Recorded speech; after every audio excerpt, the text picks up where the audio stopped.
God created the world in the very beginning. There was nothing, absolutely nothing, just darkness everywhere you looked. Then God spoke. His voice was powerful and full of light. He said, "Let there be light." And just like that, there was light. The darkness disappeared and a beautiful bright light filled the emptiness. God saw the light, and it was good, called the light day and the darkness night. And that was the first day. On the second day, God looked at the swirling waters. He said, "Let there be a space to separate the waters." And just like that, the sky was formed, stretching out above the waters below. On the third day, God said, "Let the waters below the sky come together in one place, and let dry ground appear." And it happened. God called the dry ground land, and the gathered waters seas. Then he made the land sprout with green grass, plants with seeds, and trees with fruit. Everything began to grow. On the fourth day, God looked up at the sky. He said, "Let there be lights in the sky to separate the day from the night, and to mark the seasons, days, and years." And so he made the bright sun for the day, the gentle moon for the night, and all the twinkling stars. On the fifth day, God filled the waters with all kinds of living creatures, from the smallest fish to the biggest whales. He also filled the sky with all kinds of birds soaring through the air. He blessed them and said, "Be fruitful and multiply."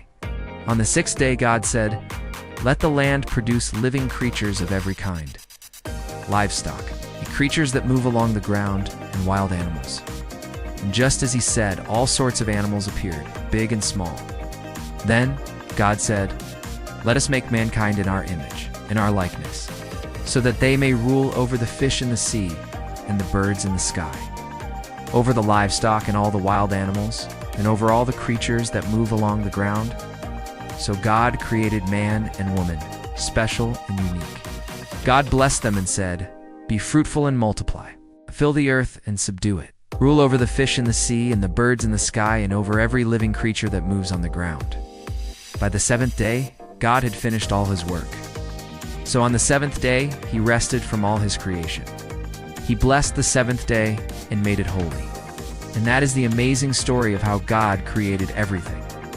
From darkness to light, from emptiness to a world full of life and beauty. So, what can we learn from this amazing story? First, it teaches us how powerful God is.